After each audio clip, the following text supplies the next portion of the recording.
श्री महाकाल। दोस्तों, आज मैं हस्तरेखा रहस्य में त्रिशूल के बारे में बतलाने जा रहा हूं।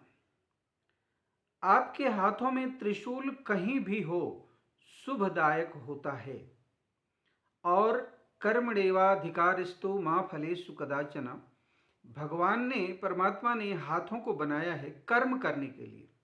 इन्हीं हाथों से हम अच्छे या बुरे कर्म को करते हैं। तो आपके हाथों में वो कौन सी ऐसी रेखा है जिससे आप बुरे कर्म करते हैं, और आपके हाथों में वो कौन सी रेखा है जिससे आप अच्छे कर्म करते हैं। ये जब जन्म होता है जातक का, उसी समय जातक के भाग्य के बारे में निर्धारण परमात्मा कर देता है। अब आपको सारी सामर्थ्य दे दिया, करना आपको है, कैसा आपका जीवन होगा। तो जो लोग इस चैनल को सब्सक्राइब नहीं किए हैं वो सब्सक्राइब कर लें और अपने कमेंट दे करके बताएं कि ये वीडियो आपको कैसा लगता है। तो आइए वीडियो शुरू करते हैं। हस्तरेखा के बारे में, हथेली में त्रिशूल के बारे में आज बतलाने जा रहा हूँ। देखिए, ये बुद्ध पर्वत है और ये सूर्य पर्वत है, ये शनि पर्वत है और ये गुरु पर्वत है। यहाँ पर हथेली में ये जो शुक्र का भाग हो, शुक्र का पर्वत होता है और ये चंद्रमा का पर्वत होता है। तो आज मैं बताने जा रहा हूं कि जो शुभ स्थान पर जो त्रिशूल होता है उसका क्या फल होता है।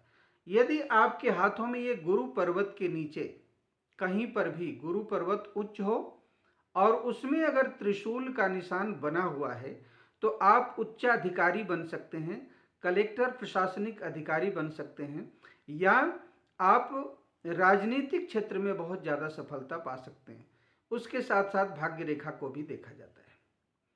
और यदि यह त्रिशूल का निशान जो है ये चंद्र पर्वत पर कहीं पाया जाता है, ये जो हथेली के किनारे का जो हिस्सा होता है ये चंद्र पर्वत होता है, यहाँ पर यदि त्रिशूल बना हुआ है तो आपकी जो सोचने की क्षमता है, आपके जो कर्म करने की जो क्षमता है, दृढ़ निश्चयी होंगे। आप दृढ़ निश्चय जिसको भी कर लेंगे वो काम करके ही रहेंगे और उसमें आपको पूरी तरह से सफलता मिलेगी। राजनीतिक क्षेत्र में ऐसे लोग जो प्रशासन में सलाहकार के पद पर काम करते हैं, जैसे आपने सुना होगा कि प्रधानमंत्री के सलाहकार होते हैं, तो सलाहकार के पद पर ऐसे लोग बहुत ज़्यादा उच्च सम्मान पाते हैं और बहुत ही नाम कमाने वाले होते हैं। इसी प्रकार से यदि शुक्र पर्वत पर यदि त्रिशूल का निशान कहीं पर भी हो, चाहे हल्का से भी हल्का हो, तो आपको पत्नी अच्छी मिलती है, पत्नी अच्छे सलाहकार के रूप में मिलती है और आप शुभ कर्म को करते हुए आप जीवन में बहुत ही उन्नति और नाम कमाते हैं। इसी प्रकार से यदि शनि पर्वत पर आपको कहीं पर भी ये त्रिशूल का चिन्ह मिलता है, शनि पर्वत पर, और शनि पर्वत उच्च का हो, उठा हुआ हो, गद्दीदार हो, तो ऐसा व्यक्ति नौकरी के क्षेत्र में, टेक्निकल इंजीनियरिंग के क्षेत्र में बहुत ज़्यादा आगे बढ़ता है, रिसर्च के क्षेत्र में आगे बढ़ता है, उसका बहुत नाम होता है। इसी प्रकार से यदि सूर्य के क्षेत्र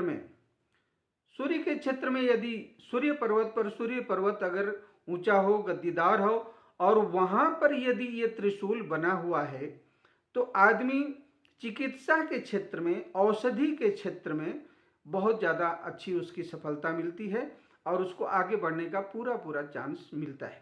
औषधि निर्माण या चिकित्सा के क्षेत्र में ऐसा व्यक्ति जो है बहुत अच्छा नाम कमाता है। इसी प्रकार से बुद्ध पर्वत जो है, बुद्ध जो होता है ये व्यापार का होता है और वाणी का प्रतीक होता है। तो बुद्ध पर्वत यदि ऊंचा हो और यहाँ पर यदि त्रिशूल बना हुआ है तो यह त्रिशूल आपको किसी भी तरह के व्यापार में सफलता दिलाता है, आपकी वाणी में ओज और तेज दिलाता है। आप कहीं भी जाते हैं आपकी बातों का असर होता है। आपने ऐसे लोगों को सुना हुआ है कि कोई भी किसी भी समस्या का अगर समाधान नहीं है तो अमुक आदमी को बुलाया जाए, वो समाधान करवा देंगे। तो उनकी वाणी में इतना ओज होता है, तेज होता है कि उनकी बात सब लोग मान लेते हैं। तो बुद्ध पर्वत यदि ऊंचा हो, यहाँ पर त्रिशूल हो, तो व्यापारिक क्षेत्र में और वाणी के क्षेत्र में बहुत ज़्यादा आदमी नाम कमाता है। बहुत बहुत धन्यवाद।